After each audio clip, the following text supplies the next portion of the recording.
Adelante. Gracias, Ana. Sobre todo por presentar también a Miguel, que va a colaborar en parte hoy día en la presentación.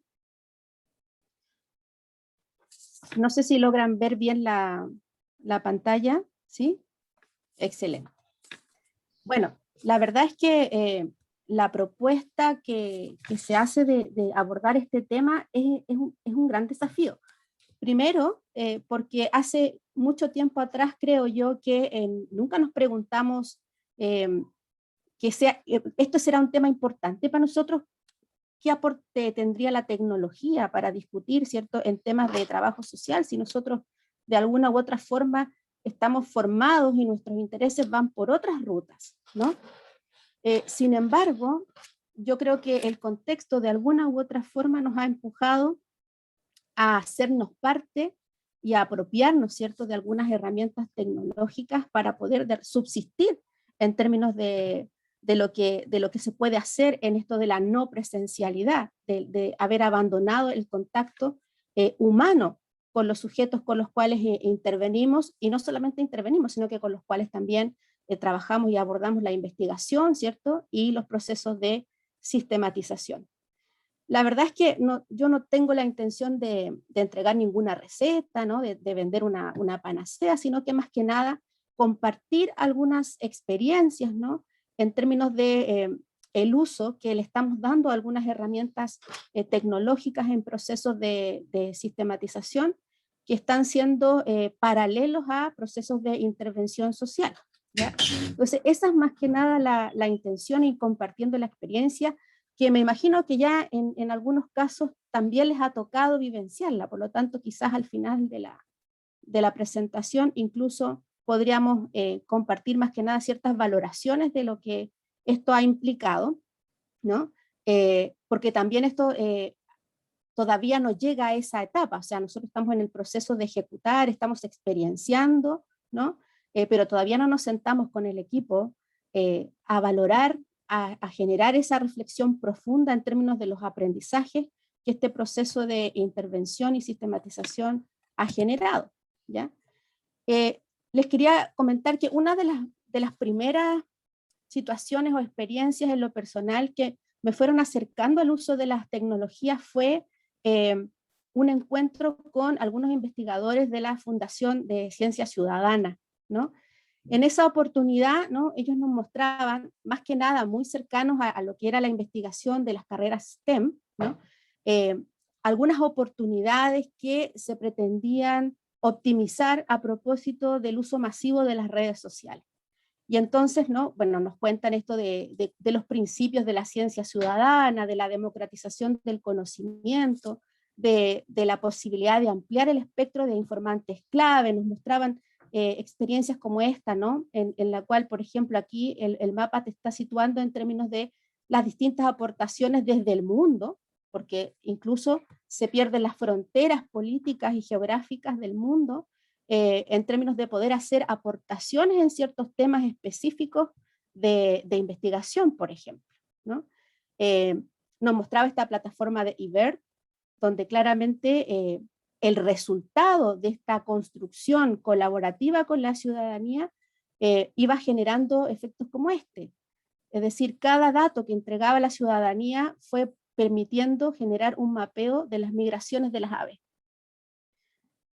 Y yo me preguntaba, y de hecho lo pregunté explícitamente, yo le dije, bueno, y en lo social, ¿cuál es la experiencia de la fundación en lo social? Y me dice ninguna. No hay ningún proyecto que involucre a la ciudadanía desde esta vereda, ¿no?, desde el ámbito de las ciencias sociales. Yo dije, wow, aquí tremenda oportunidad que tenemos. Me imaginaba incluso, decía, bueno, aquí hay pájaros, pero me imaginaba las migraciones transfronterizas, me imaginaba el dinamismo de muchos temas sociales que son de interés nuestro para poder abordar desde la intervención y desde la investigación. Pero a partir de eso habían algunas reflexiones preliminares, como por ejemplo, bueno, primero es un campo no explotado, que en ese momento, bueno, y no siempre era cercano y bienvenido a lo que era nuestro cotidiano. Ya manejar ciertos software de investigación eran un problemón, ¿no? Imagínense empezar a trabajar desde lo que es la provocación del uso de la tecnología en un contexto como el nuestro, que no es un país tampoco muy desarrollado en términos del uso y la apertura de las tecnologías. Ya hemos visto, por ejemplo, los efectos de la pandemia en términos de la educación, sobre todo la educación, ¿cierto?, preescolar y escolar. Luego de eso, ¿cierto?, esto requería de procesos de inducción, o sea, habían otros procesos importantes que valorar en términos de estas aportaciones desde lo tecnológico, inducir a la población que iba a colaborar en estos procesos para que pudiera manejar efectivamente la tecnología y pudiera colaborar desde lo que nosotros esperábamos desde este otro lado, ¿no? Y claramente un proceso de encuadre en cuanto a lo que se requiere, ¿no? A la aportación que las personas podrían hacer. Por lo tanto, igual habían ahí algunos temas que iban dando vuelta y que, bueno, en algún momento fueron frenando quizás esas posibilidades, pero luego llega la pandemia y la pandemia nos obliga a reestructurar todos nuestros procesos de trabajo, ¿no? De docencia, de levantamiento de investigaciones, incluso, ¿cierto?, en los procesos de práctica de intervención y de sistematización de dichas prácticas sociales, ¿no?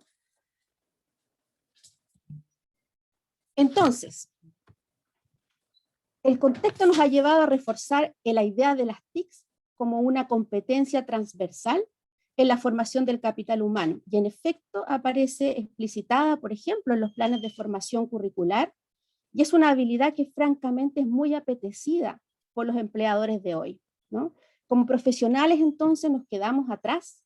Si nos quedamos atrás en el manejo de las tecnologías, también nos vamos quedando desplazados del mercado. Y ese también es un tema importante.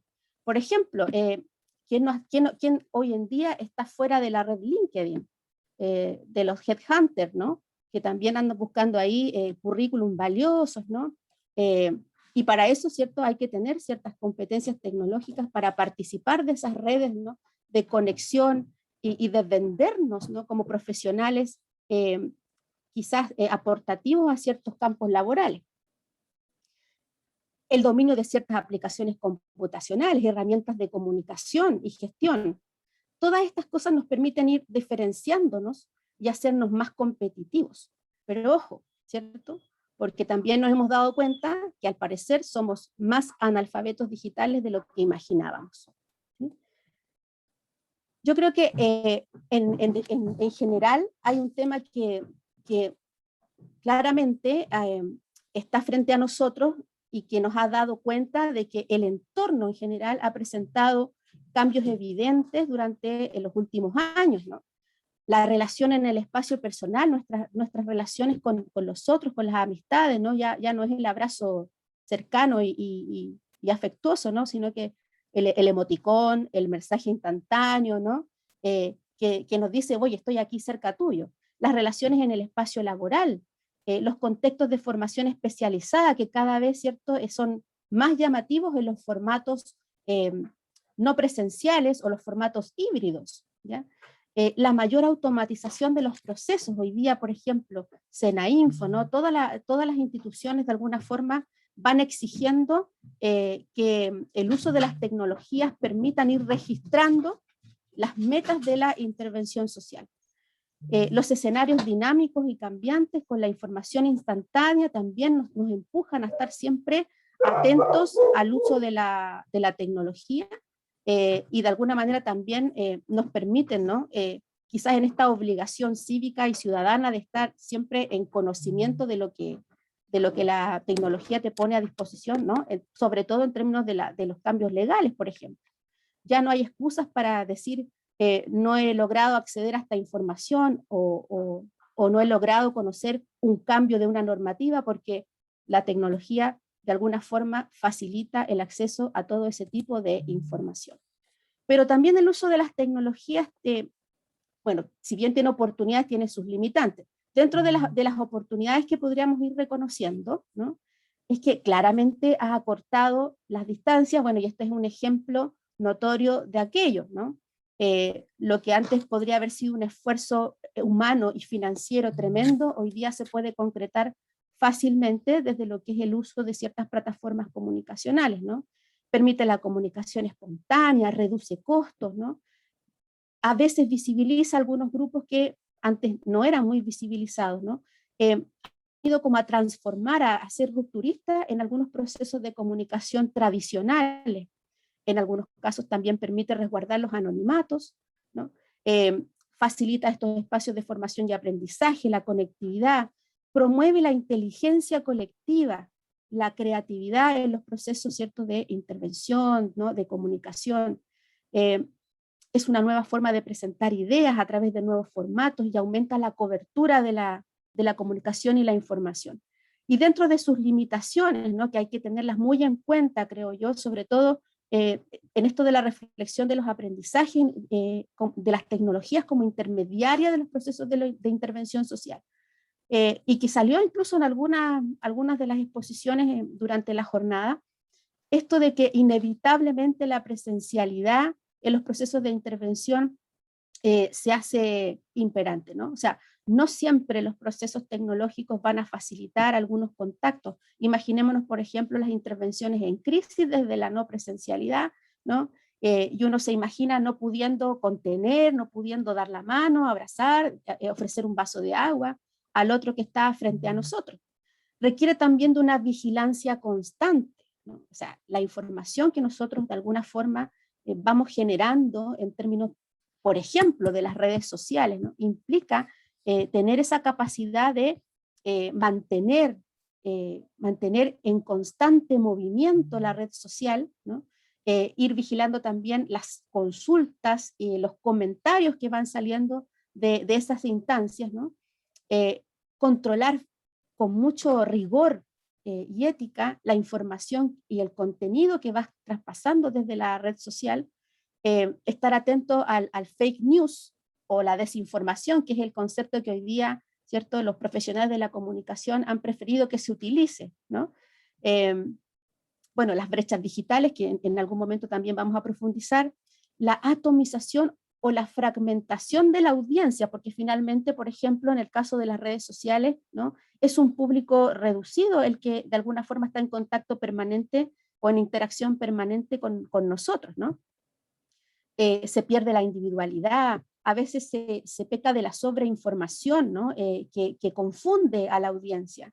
Se pierde la calidad de la comunicación no verbal. Recién hablábamos de los espacios negros cuando apagan las cámaras, ¿no? Y esta necesidad siempre de estar interpretando el lenguaje no verbal, bueno, cuando la cámara está apagada, eso es una misión imposible, no podemos adivinar qué está pasando detrás de aquella cámara, ¿no?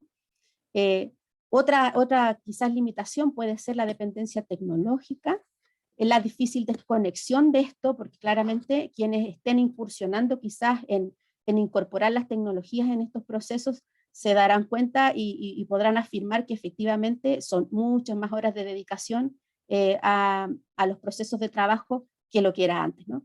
Y por último, también una situación que ha sido últimamente muy conversada a propósito del uso de estas plataformas en las difusiones de conocimiento ha sido la experiencia de los ciberataques, por ejemplo. Entonces, también hay ahí todo un tema al cual hay que estar atento y prevenir en el caso de utilizar estas herramientas para reunirnos con ciertos grupos relevantes, ¿no?, o importantes para difundir ciertos conocimientos.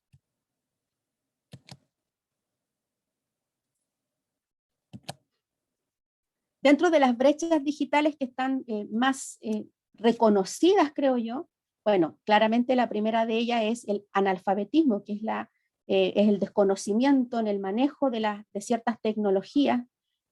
Bueno, la edad también, que es un factor importante, a mayor edad quizá también mayor dificultad para el aprendizaje y el dominio de las tecnologías.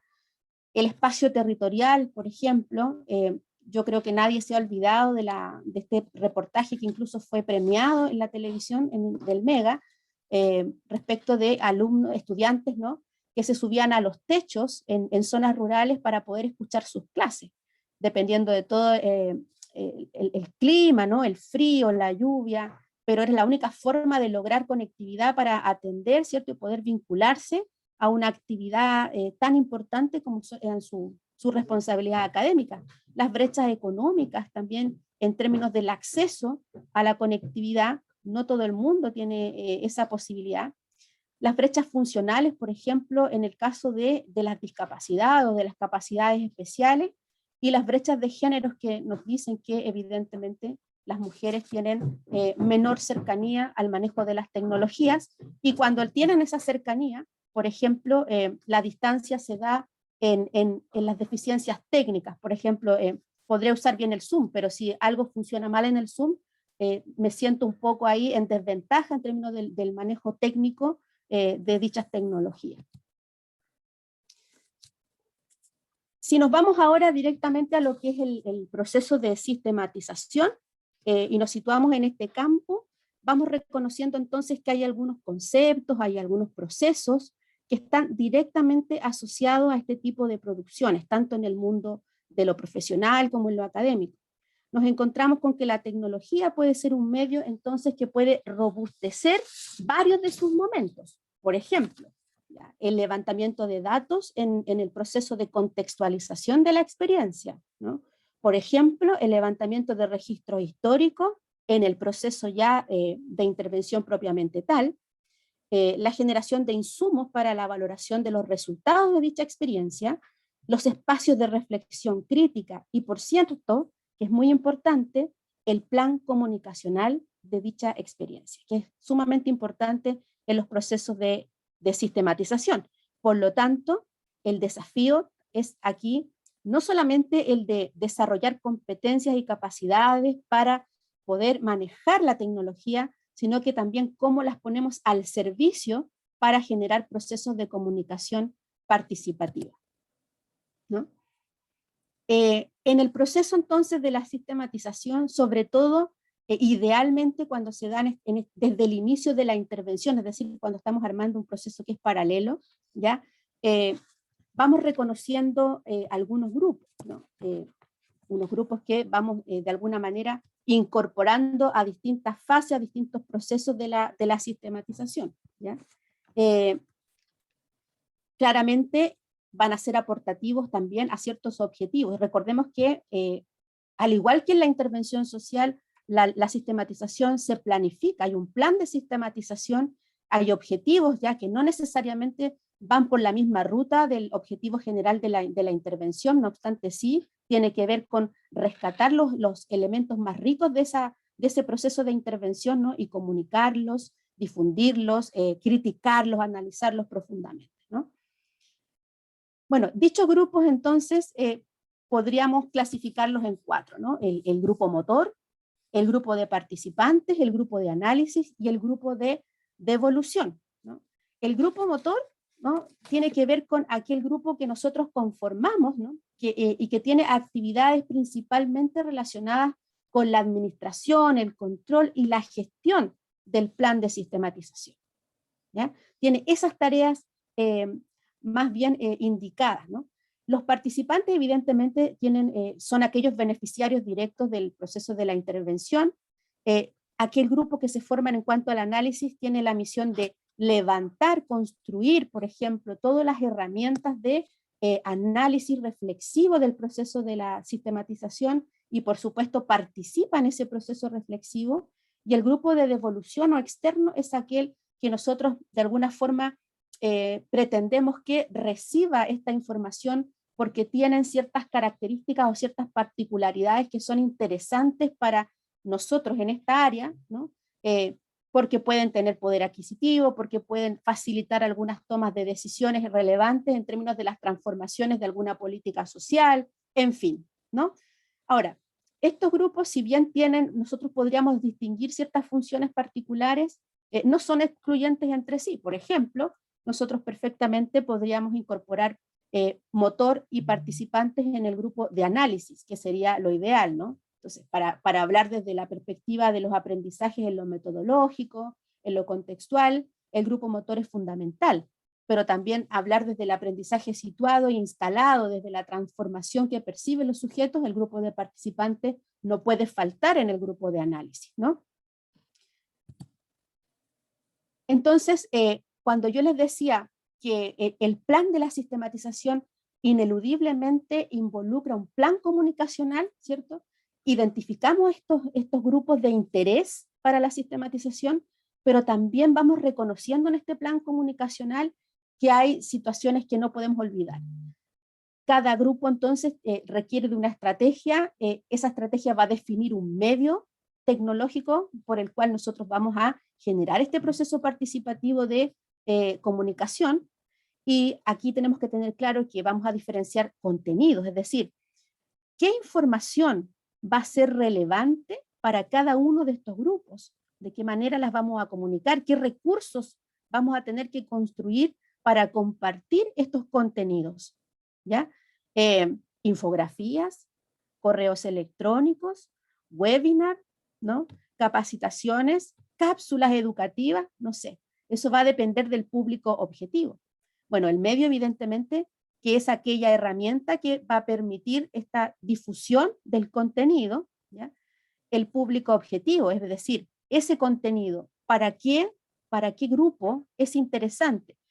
Ese contenido lo puedo de alguna forma transformar de acuerdo a un lenguaje más técnico o a un lenguaje más coloquial y más amigable, dependiendo de a quién quiera yo hacer llegar dicha información. Por ejemplo, si nosotros hacemos una sistematización, ¿cierto?, en temas de género y queremos, como habíamos estado hablando hoy en la mañana, ¿no?, y queremos de alguna forma devolver esos resultados y esas apreciaciones a las mismas mujeres participantes, ¿no?, quizás la dinámica, el contenido, la información que nosotros vamos replicando con ese grupo en particular no es la misma o no es tan técnicamente elevada como en el caso de un espacio de devolución a profesionales, ¿no? Al espacio de Cernamej, quizás, que promueve políticas públicas importantes para la atención de las mujeres, ¿ya? Y los tiempos, ¿no? Es decir, también ser cuidadosos en términos de planificar los tiempos. ¿Cuándo es relevante comunicar cierta información y cuándo no? ¿Ya? Cuando tenemos ciertas informaciones que están aún en algún proceso muy preliminar, quizá todavía no es el momento adecuado para, de alguna forma, compartir ya algunos resultados que no hemos puesto quizás en base a la crítica de otros grupos de interés, ¿no? Bueno, y así van apareciendo montones de herramientas que yo creo que todos acá, todas conocemos, estos iconos que yo les he tratado de compartir en términos de herramientas de comunicación como plataformas como Zoom, Meet, Teams, ¿no? Redes sociales, Twitter, Instagram, Facebook, el correo electrónico, principalmente los Outlook, que son institucionales por lo general, Gmail, ¿no? Y algunas herramientas también de comunicación instantánea como WhatsApp y Telegram, ¿no? Telegram, hoy día, yo les cuento, es boom en España, por ejemplo. Todo lo que ha sido intervención desde los ayuntamientos en España, ellos han preferido utilizar esta herramienta porque, claro, tiene otras bondades que el WhatsApp no tiene. Por ejemplo, no necesita conexión de internet, también oculta los números telefónicos, entonces no te expone en términos de tu privacidad, ¿no? Permite generar mensajes que se destruyen en un tiempo determinado, por ejemplo, tú lo planificas, ¿no?, para que aparezca un video y a los 5 minutos eso desaparece, ¿no? Y YouTube también, ¿no?, que nos ha permitido generar otro tipo de plataformas de acumulación de contenido en material educativo, docente. Bueno, en un momento más vamos a ir mostrando un poco más visualmente cómo ocurre, ¿no?, el uso de estas plataformas. Entonces el medio tiene directa relación con el grupo y el grado de formalidad del mensaje, ¿ya? Si bien yo les decía, claro, conocemos evidentemente quizás el manejo principiante, ¿no?, de algunas tecnologías, a mí me gustaría en este rato invitar a Miguel, que nos tiene preparados, ¿no?, una presentación breve, ¿no?, para ayudarnos a conocer estas dos aplicaciones, Loom y Jam, en términos de poder optimizar esta vía de comunicación. Muchas gracias, Loreto, por la invitación. Voy a ser lo más breve posible y también lo más práctico también. Voy a presentar dos herramientas que son para comunicarse con los sujetos que atendemos, estudiantes, beneficiarios, beneficiarias, etcétera, ¿no? Una de ellas, la primera que voy a presentar, tiene que ver con una comunicación masiva, ¿no? Masiva, que es el jam. ¿Se ve ahí, cierto? Díganme si se ve, Sí, más o menos, ¿sí? sí. Más o menos, ok, vale. Bueno, el jam, que es esta aplicación masiva para vincularse con sujetos, eh, se apoya en el Gmail, ¿no? Entonces, en realidad con toda la plataforma de Google, ¿no?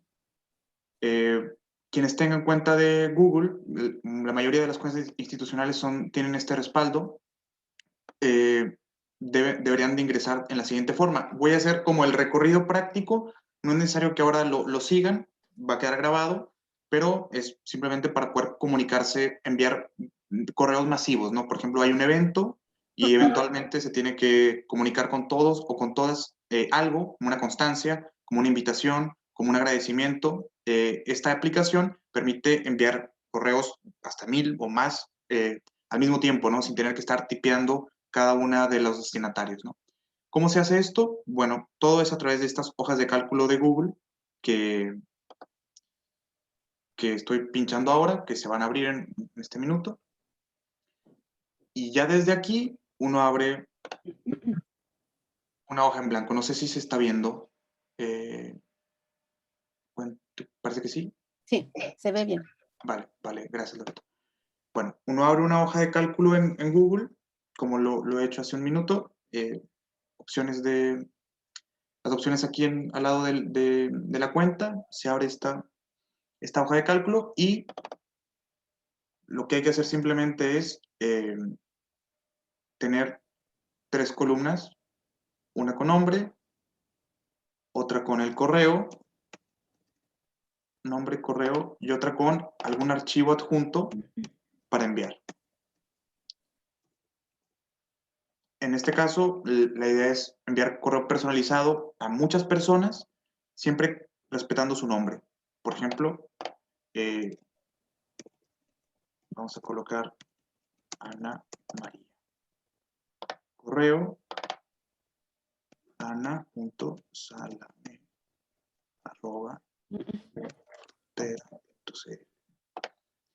Voy a abrir el correo para saber qué viene, ¿eh? Claro. Y aquí en Attachment, uno coloca un enlace de Drive. Tal vez no todos acá conozcan esa aplicación, esa plataforma, pero el Drive es un espacio de almacenamiento en la nube que tiene Google también, ¿no? Entonces uno puede ir a su Drive, voy a hacer eso ahora, ¿no? Y seleccionar un archivo que quiera enviarle a esa persona específicamente, una invitación, una constancia con su nombre, lo que sea. Y la ventaja de esto es que ahora lo estoy haciendo para una persona, pero si uno tiene una base de datos, si uno tiene una base de datos de 100 o 150 personas, lo puede ir haciendo personalizado y a cada persona escribirle por su nombre, insertar campos personalizados como su profesión también, Mm. y enviarle algún archivo personalizado como una constancia, una invitación con su nombre, ¿no? Entonces, yo lo que voy a hacer ahora va a ser enviar como ejemplo, digamos, a esta constancia, voy a enviarle una constancia a Ana María. Vamos a colocarle esta constancia. Lo que tengo que hacer, aquí es constancia, botón derecho, yo tengo ahí el archivo subido en el Drive, ahora botón derecho, me abre estas opciones, obtener enlace, y uno ahí copia el enlace. Es importante que cualquier persona con el enlace pueda acceder, configurar esto para que esté abierto el archivo. Solo cualquier persona con el enlace, aquí está, copiar enlace y hecho. Ahora sí, voy a mi base de datos, voy a la tercera columna y lo pego. Ahí está, ¿no? Una vez que tengo esta base de datos, yo voy simplemente a este menú, complementos. Y aquí es donde entra el Jam.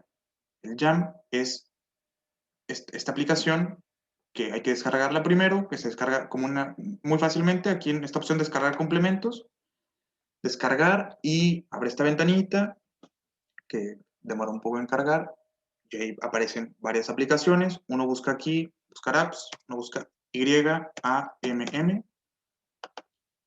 y es una aplicación de envío de correos masivos, ¿no? Aquí me aparece instalada, no la voy a instalar ahora, ya la tengo, pero en caso de que no la tengan, o sea, para todos quienes no la tienen, aquí aparecería el botón instalar. Esta aplicación, una vez instalada, demora 1 minuto en instalarse, se va a ver reflejada acá. Aquí está. Uno lo que tiene que hacer es iniciar combinación de emails y continuar. Claro, ahí tengo que autenticar ahí la cuenta. Permitir. Esto en realidad solo aparecería la primera vez, claro. Ya ahí se inicia la combinación de mails, ¿no? Se carga y ahí uno va a seleccionar la columna de destinatarios, correo, ¿no? Guardar y continuar. Y aquí uno elige un borrador. Uno tiene que tener antes listo un borrador para poder escribirle, ¿no? Entonces, voy a hacerlo ahora. Desde el correo, uno debería de tener listo el borrador. A ver, lo voy a colocar.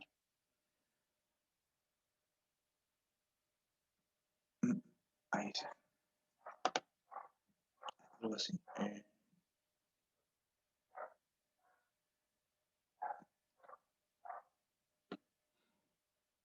Mm,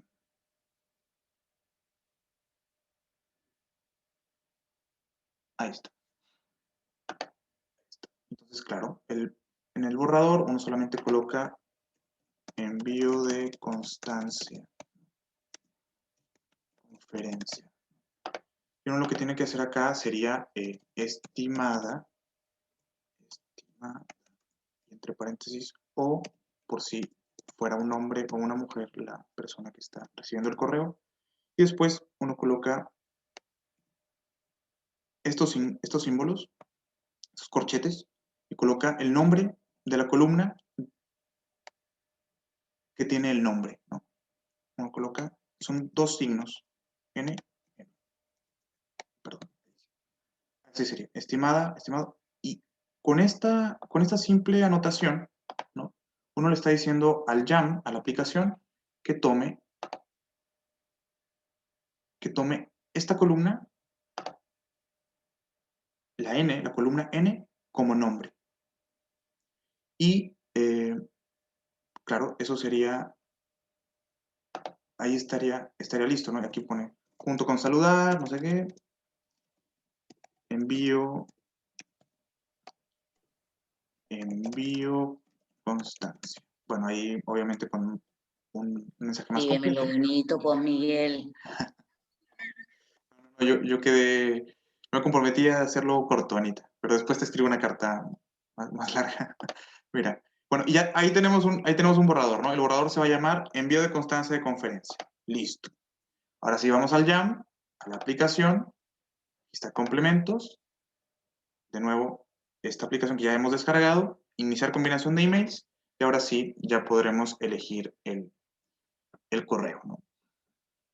Porque trabaja con borradores y no lo teníamos listo, mira. Ahí, ahora sí, plan personal, y ahí va. Borrador. Envío de constancia a conferencia, ya lo leyó. Yo tengo otros borradores acá en mi correo, pero vamos a elegir este, envío de constancia a conferencia. Le vamos a pedir que acá, que adjunte archivos en la columna C. O sea, los archivos que están en la columna C son los archivos adjuntos que van a ir a este correo. Entonces uno coloca en volver y aquí simplemente le pone enviar email. Enviar un email, se envía, ahora mismo le tendrá que llegar a Ana María y nos va a traer un reporte de rastreo, ¿no? Aquí tenemos email enviado, ¿no? Entonces, ¿qué se envió? Bueno, se envió un correo, Voy aquí a enviados. Enviados.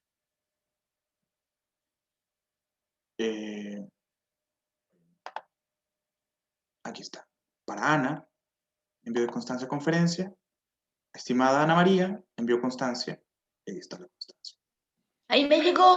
Ahí te digo, excelente, ¿no? Entonces, ahora le hicimos un ejercicio con una persona, pero imagínense si estamos atendiendo a muchas personas y tenemos que enviar un correo personalizado igual con una constancia personalizada, ¿qué hacemos? Bueno, esto mismo, ¿no? Ahora, por ejemplo, hagámoslo con esta. O sea, no lo voy a hacer ahora porque son 80, pero a lo que me refiero es que ya no hay que tipear o teclear uno por uno cada uno de los correos, cada uno de los archivos adjuntos, simplemente colocar este código que hemos hecho para enviarlo de un solo clic a todos. Es una manera de comunicarse masivamente y de forma personalizada, porque luego recibimos correos como con un nombre medio como genérico, estimado colega o estimada colega. Acá es una forma de personalizar. Esto es el jam, ¿no? Y no sé en realidad cómo andemos de tiempo con Loreto para hacer la otra, o lo podemos dejar para después, como ves, como tú digas. ¿Cómo andamos de tiempo? Dale, dale. Ya, mira, la segunda, bueno, la otra herramienta se llama Loom, ¿no? Es una herramienta para ser mucho más cercanos en la comunicación. Hemos visto una herramienta masiva para muchas personas. Ahora vamos a ver una herramienta mucho más personal. Uno teclea Loom, L-O-O-M, en Google, en cualquier buscador, y lo va a llevar a esta. La primera opción se llama mensaje de video para el trabajo. Acá lo que Me hay que parece hacer... que te quedaste pegado. Ah, ¿en serio? No sé. Sí, sí. No se ve la pantalla que estás trabajando. Ah, entiendo. Bueno, puede ser. Eso es. Mm, Está en los asistentes, mm, 80, dice. sí. Bueno, ahí. Ahí voy a compartir de nuevo mi pantalla para ver si se ve. ¿Ahí se ve? No. No sé si se ve ahí. Está cargando, parece. Ah, aparece. Sí, está cargando. Sí. Puede ser. Ahí está. Ya está. Vamos a ver si nos acompaña el internet. Si no nos acompaña, me comprometo a enviarles después como este tutorial. Por Loom. Con Loom. Exacto, exactamente. Vamos a hacer un meta tutorial. Un tutorial de Loom. Claro. Bueno, esta es la pantalla principal. Uno busca loom.com en Google, en cualquier buscador, y uno va para acá. Get Loom for free, o sea, consigue Loom gratis, gratuitamente. Y claro, ahí se supone que tendrá que abrir. Uno se tiene que entrar con alguna aplicación. Yo generalmente entro con Google. Hay otras cuentas, hasta con Outlook también, con Apple, con Slack. Y bueno, se autentifica uno. Hay unos términos de privacidad. Y ahí uno estaría entrando, solamente haciendo eso. Me pregunta que para qué lo vas a usar. Voy a colocar para la educación, continuar.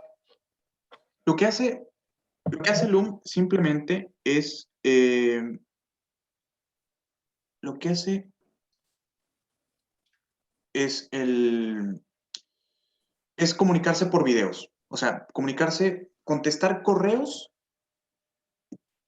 electrónicos con un video, ¿no? Aquí uno tiene como que instalar una extensión aquí en el propio Google Chrome. Uno la instala, añadir a Chrome, añadir extensión. Y la idea es poder responder de manera mucho más personal y mucho más clara a dudas o consultas que nos lleguen por correo. Como dicen, una imagen vale más que 1000 palabras o un video vale más que 1000 palabras. De pronto llegan consultas, llegan testimonios o aprensiones al correo, y lo más completo tal vez de pronto es contestar de otra forma, y con la distancia, con la virtualidad ahora, pues con un video a esa persona contestándole resulta ser mucho más cercano, ¿no? Solamente voy a ponerlo como opción. Aquí, esta es la librería personal que se me ha creado a mí por haber instalado el Chrome, el Loom, aquí está, como complemento, uno lo fija acá, y lo que, solamente para terminar la exposición, sería mostrarles dónde se activa el Loom. Aquí está este icono. Uno puede empezar a grabar desde aquí, pero lo interesante es poder responder un correo desde Loom, ¿no? Desde un video.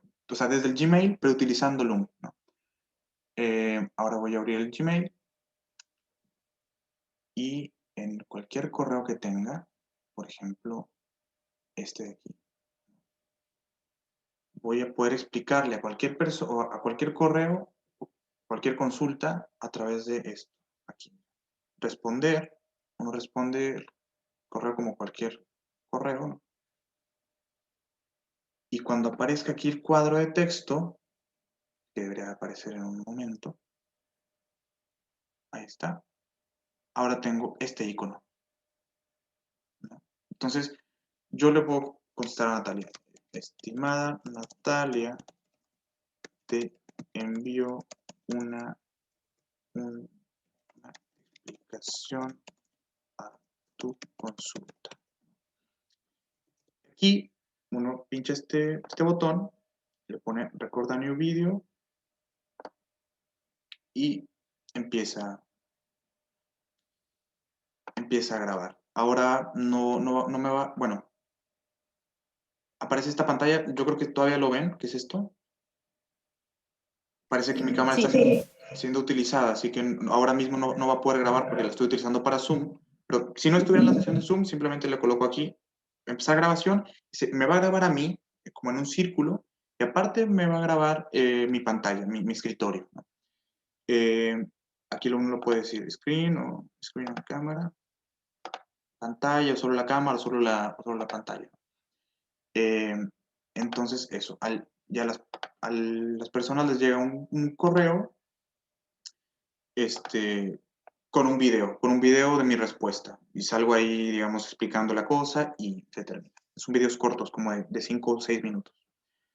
Y eso sería la aplicación de Loom también. Es una opción más cercana de comunicar y más como audiovisual también, para transmitir alguna idea o alguna aclaración. buenísimas, las dos aplicaciones, buenísimas.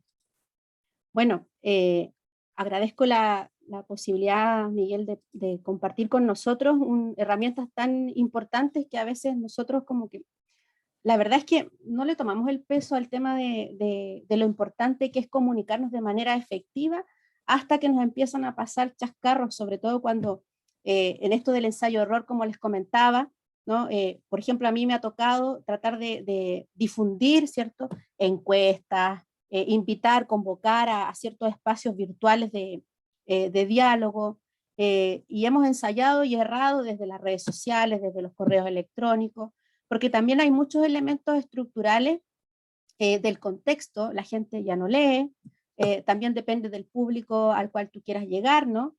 Los jóvenes van por otra vía distinta en términos de cómo reciben la información, y así.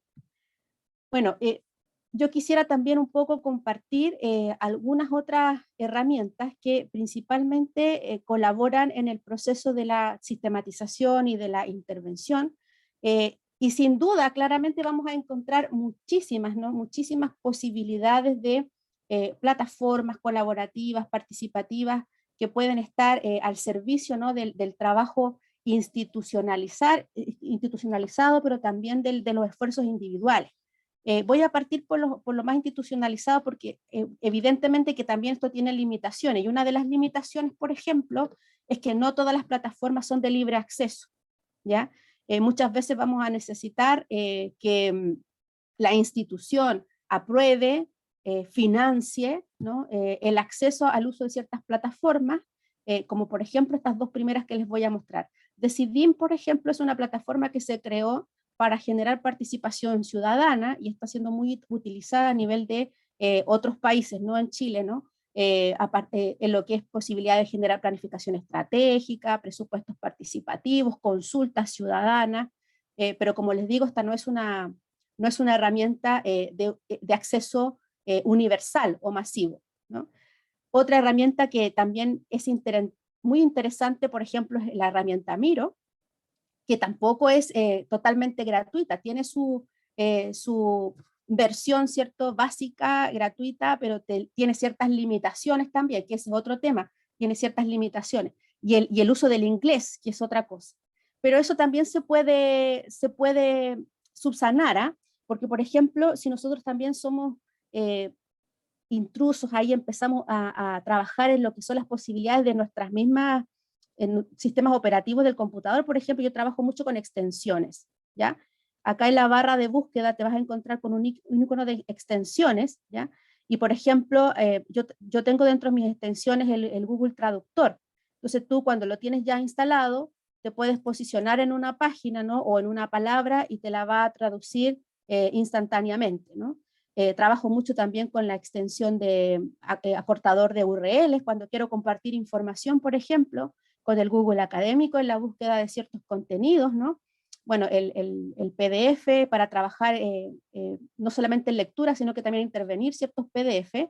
Y lo otro que tengo instalado, por ejemplo, es el generador de código QR, ¿no? O sea, tú puedes, por ejemplo, a los chiquillos les parece más entretenido, por ejemplo, en clase, cuando yo quiero compartir una página con ellos, genero el código, y ellos con el celular, usando la fotografía, ¿no? Pueden acceder a esa página solamente apuntando la cámara al código QR, ¿no? Entonces son cosas que de alguna forma uno va descubriendo, va incorporando a su propia barra de tareas en la medida que claramente las va necesitando, ¿no? Por ejemplo, para volver a esta aplicación, ¿no? Miro te permite trabajar en una planificación que hoy día está muy vigente a esto de la planificación más simple, más estratégica, como la planificación Canvas, ¿no? Ya no se estila trabajar en estos planes sábanas interminables, ¿no? Sino que de alguna manera se pretende trabajar de un modo un poco más fácil también de controlar. Entonces, por ejemplo, trabajar de manera colaborativa con tu equipo a través de este tipo de plataformas donde tú puedes ir haciendo comentarios, generando stickers, compartiendo, ¿no? Invitando al resto de tu equipo y trabajando también desde la plataforma, por ejemplo, otra plataforma como Zoom, Teams, Meet, compartiendo, ¿cierto?, la pantalla en una reunión, ¿cierto?, donde tú de alguna forma también puedas estar más en la cercanía trabajando, ¿no?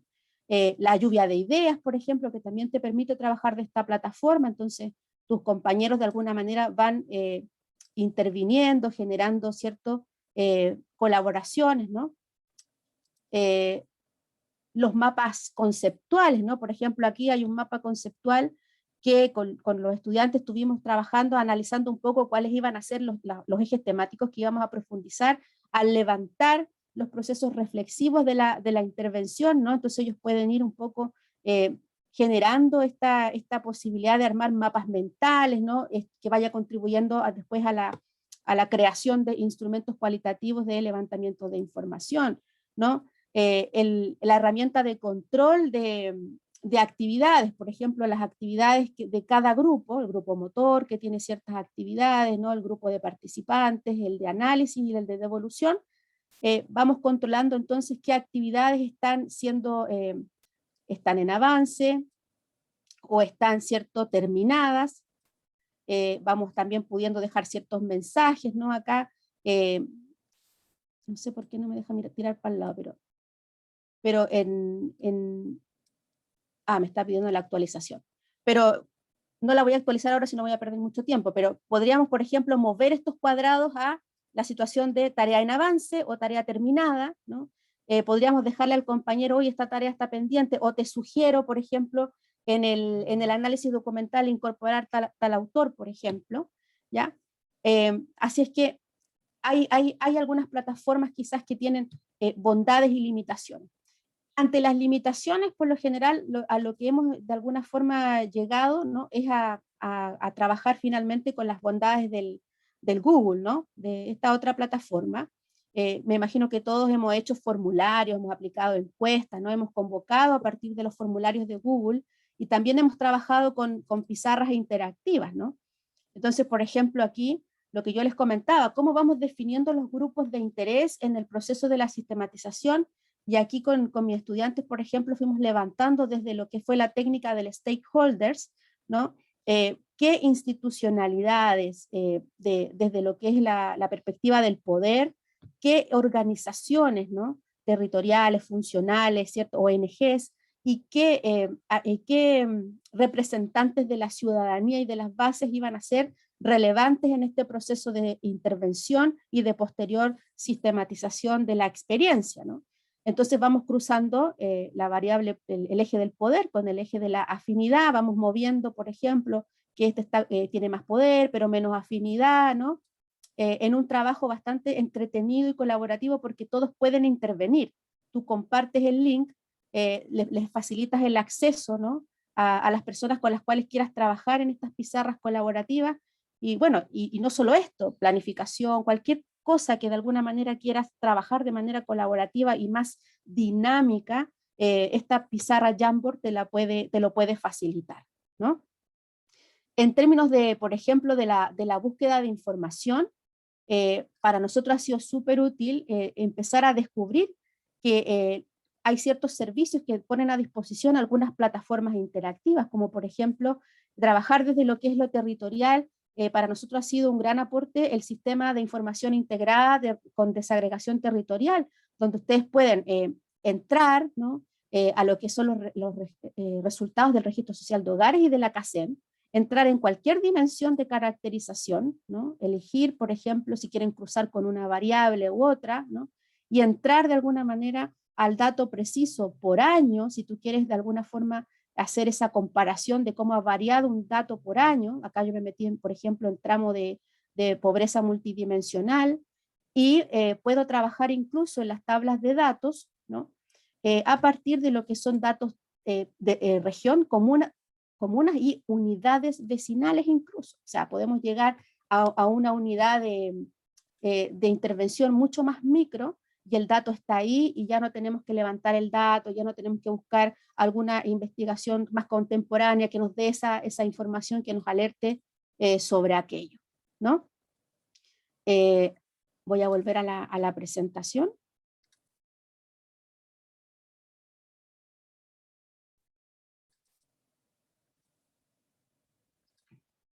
Bueno, habíamos quedado por acá. Otra herramienta interesante para trabajar desde esta misma lógica de lo que es los grupos de interés, ¿no? Por ejemplo, la Fundación CRESBI, que trabaja mucho en el tema de la sociopraxis, ¿no? Creó una plataforma que se llama 4 saltos creativos del ingenio, ¿ya? Yo lo que les estoy mostrando acá es justamente la primera instancia de la identificación de los grupos de interés, donde, por ejemplo, los triángulos son institucionalidades de poder, los cuadrados, instituciones, ¿cierto?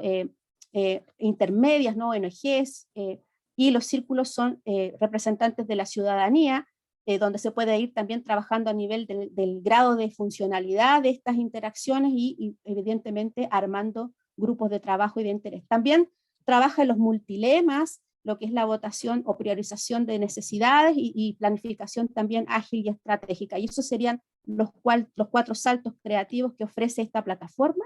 Aquí abajo les dejo el link donde pueden acceder, es de acceso gratuito, ustedes pueden instalarlo fácilmente en el drive de su computador y pueden también trabajar de manera colaborativa con las bases, con sus estudiantes, ¿no? Utilizando esta plataforma.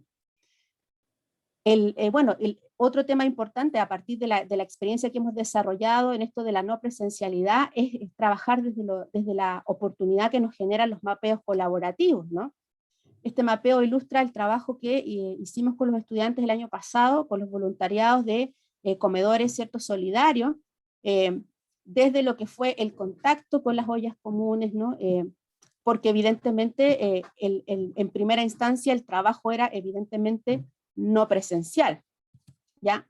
Herramientas, por ejemplo, que fuimos de alguna manera también combinando con esto del mapeo colaborativo, como el geoportal del gobierno regional, que nos va mostrando diversos datos, ¿no?, que están georreferenciados, pero en particular a nosotros nos interesaba entrar al dato territorial de la unidad vecinal, porque cuando tú vas determinando un polígono de riesgo, ¿no?, un polígono de interés para la intervención o para generar un actor que se vincule al proceso reflexivo de la sistematización, necesitas saber a quién convocar. Entonces, en este caso, por ejemplo, tú abres la capa de las unidades vecinales, y ahí te va mostrando que hay listado, pero también abre la capa, ahí se abrieron las capas, por ejemplo, y cuando tú te posicionas sobre un círculo, te va diciendo qué junta vecinal es y dónde está ubicada territorialmente. Entonces, también ha sido una tremenda herramienta aportativa a lo que es el trabajo desde lo virtual, pero cercano también a lo territorial. Estas construcciones de mapeos colaborativos, por ejemplo, se pueden trabajar desde dos herramientas, desde Google Maps o desde Google Earth. Acá estamos, por ejemplo, desde Google Maps, cuando hicimos nosotros mismos la generación de este mapeo, ¿ya? Tú vas incorporando las direcciones, vas situando, puedes armar polígonos de trabajo, ¿no? De observación constante. Por ejemplo, aquí sabíamos que la mayor concentración de comedores estaba en un sector específico de alto hospicio, ¿no? Y por lo tanto eso nos permitía también observar desde el aire cuál era, por ejemplo, las características funcionales y territoriales donde se emplazaban estos comedores populares. Puedes ir incorporando información también específica de aquel polígono, ¿no?, o de aquel comedor en particular. Por ejemplo, aquí lo que voy a tratar de mostrarles, por ejemplo, es que bueno, bajamos un poco, vamos conociendo el territorio, pero también incorporamos información específica por cada comedor. Entonces se puede incorporar una fotografía y alguna leyenda específica que dé cuenta, ¿cierto?, para quien quiera conocer o que quien quiera, con quien quieras tú compartir este proceso creativo, ¿no?, colaborativo de mapeo, que tenga información más precisa de aquel registro, ¿no?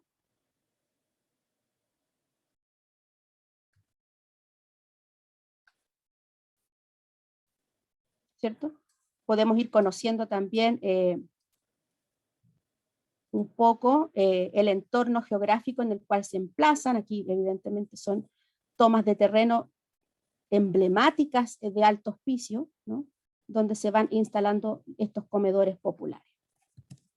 La diferencia que yo, por lo menos yo veo con el Google Earth, es que la imagen de Google Earth es más limpia. O sea, por ejemplo, en el Google Maps cuesta mucho quitar en las calles, pero aquí estamos viendo una imagen mucho más nítida, más limpia, y podemos hacer la misma acción, ¿no?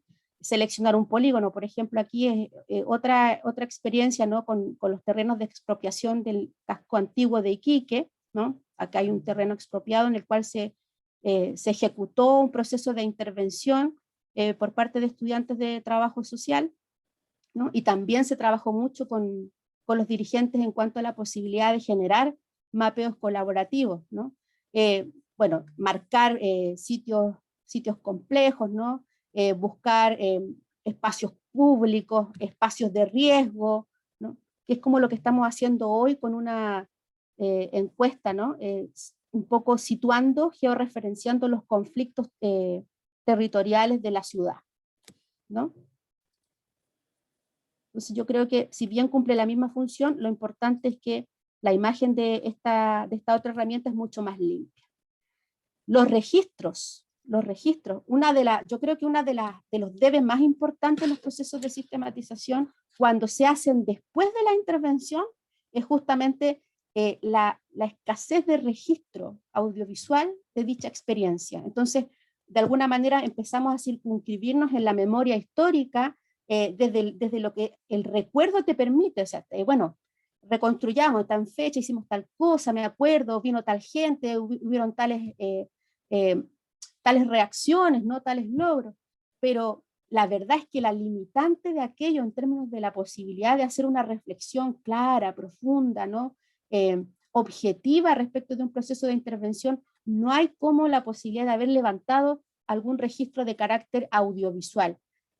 Sentarnos con los participantes a revivir esas instancias, también a evocar las emociones que produjo ese proceso de intervención. Sin duda, ahí tienen una posibilidad que es evidentemente importantísima, ¿cierto?, para aportar a los procesos reflexivos y de reconstrucción de la memoria histórica de una intervención social. Bueno, en los mismos procesos dialógicos de análisis, ¿no?, de recogida de datos, ¿no?, y de devolución, las plataformas de comunicación han sido sustantivas, ¿no?, para poder propiciar dichos espacios de diálogo, ¿no?, y de levantamiento de información.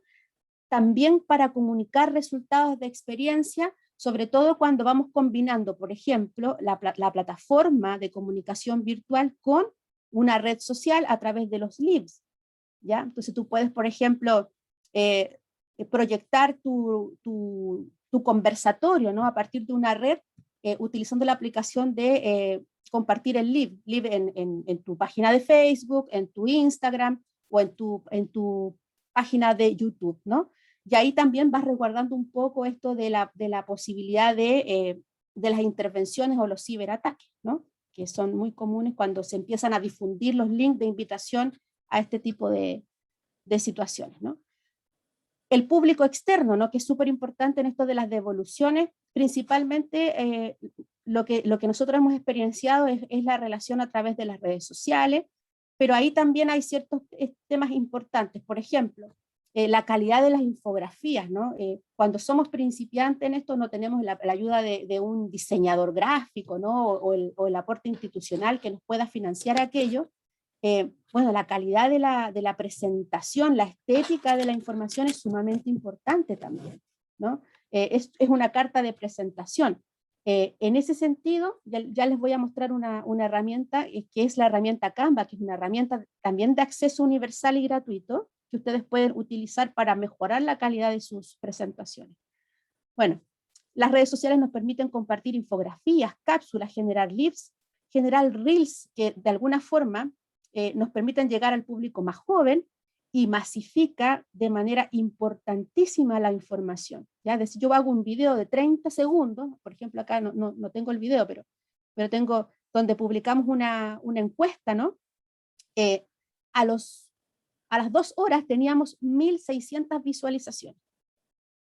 Es decir, la posibilidad de que te puedan mirar a través de un Reels versus una publicación de Instagram, la brecha es importantísima.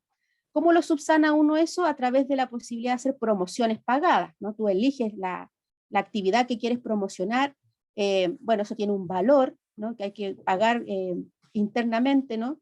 Y tú eliges un público objetivo. Por ejemplo, yo quiero que esta publicación le llegue a gente del área social, hombres, mujeres, de tal edad, ¿cuál es mi público de interés?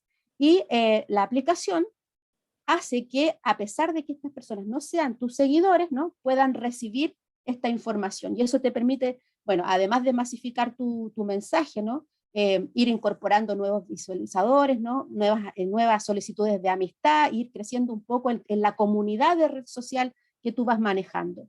Los fanpage, que también permiten esa posibilidad facilitan un poco esto de los seguidores, ¿no?, porque no tienes que estar controlando esto de la solicitud de amistad. El trabajo con las etiquetas para ir difundiendo, por ejemplo acá las mismas estudiantes etiquetaron a 2 páginas, ahora Tarapacá y Manifestaciones Iquique, que tienen muchísimos seguidores, ¿no? Otro tema importante, limitante del uso de Instagram, por ejemplo, es que si tú tienes menos de 10.000 seguidores, no puedes incorporar links sobre los cuales la gente pueda pinchar, ¿ya? Entonces, por lo general uno dice el Google link en la bio, para que la gente vaya a tu biografía, ¿no?, y pinche. Es una vuelta larga que ha sido también muy complejo de abordar, por lo tanto hemos tenido que usar otras estrategias para poder difundir la encuesta y que tenga el efecto que nosotros esperamos. Y otra cosa que yo les contaba al inicio, que esto de la vigilancia permanente, esto de los fake news, ¿no?, del control de la información, y es que al final uno empieza a generar una labor para la cual no está formado, ¿no?, que es la labor del community manager. y uno aprende que tiene que usar cierto lenguaje inclusivo, directo, que es otra la forma de comunicación a través de las redes sociales, que tienes que estar atento también a los mensajes de ataque, ¿no? A la gente que está en desacuerdo, a los que te reclaman, ¿ya? Y ahí también hay un tema importante de manejar. Bueno, en el fondo la tecnología evidentemente es una gran oportunidad en estos tiempos, es un soporte muy importante en los procesos de sistematización de experiencias. Facilita la generación de registros, los procesos colaborativos de planificación, de control, de análisis y de comunicación de los resultados. Pero aquí hay que tener presente de que esto claramente requiere de un desarrollo de ciertas destrezas, de ciertas competencias, atender siempre sus limitantes y sobre todo resguardar principios éticos cuando utilizamos este tipo de herramientas. Bueno, espero no haberlos mareado con tanta información, pero el tiempo se hizo muy corto. Me quedaron muchas cosas afuera, pero de todas maneras quienes deseen en otra oportunidad o de manera más cercana conversar, ¿no? Preguntarme, les voy a dejar mi correo también por el chat para que podamos hacerlo. Loreto, muchas gracias. Miguel, muchísimas gracias a ambos. Estaba mirando el chat, me parece que no hay preguntas. Y bueno, como la Lore está dejando ahí el correo pueden también armar a lo mejor alguna clase espejo con otra universidad para fomentar el uso de las TICs en los chicos. El correo de Miguel también disponible para apoyar en estos recursos tecnológicos. Yo me voy a permitir cerrar ahora este evento, ¿ya? Quiero decirles que tengo solo 3 palabras para el cierre.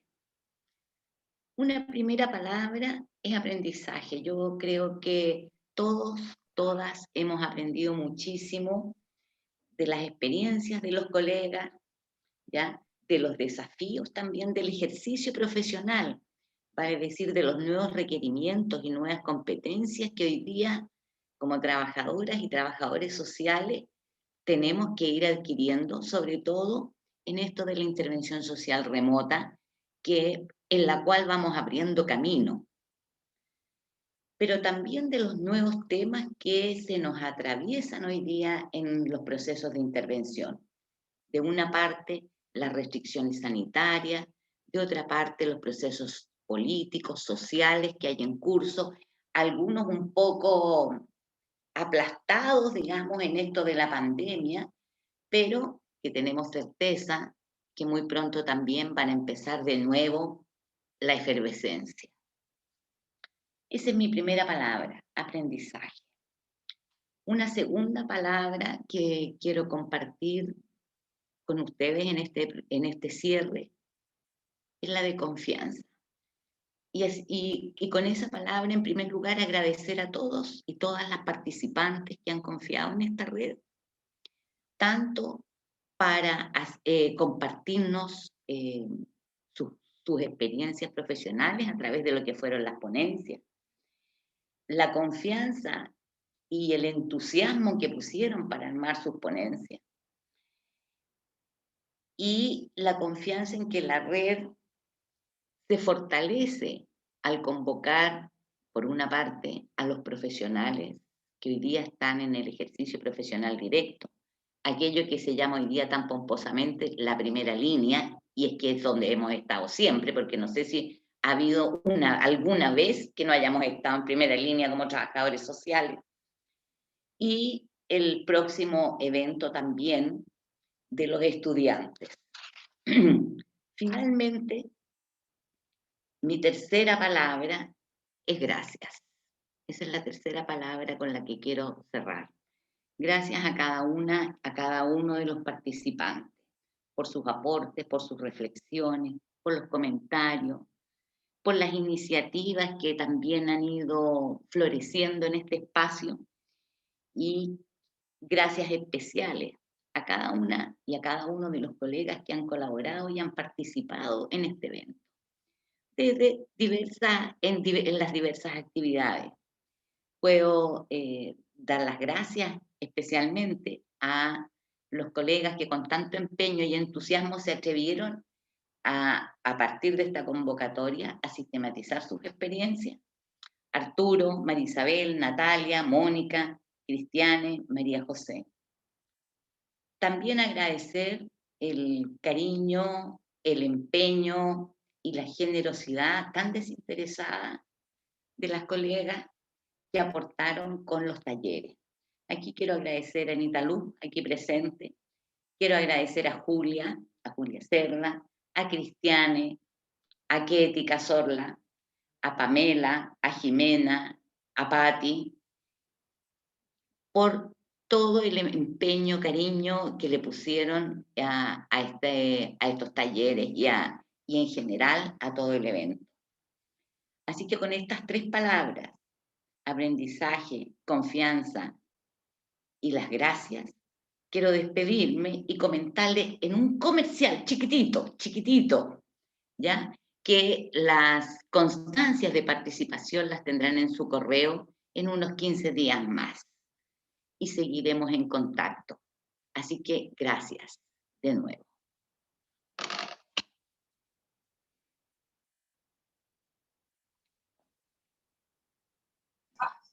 Muchas gracias.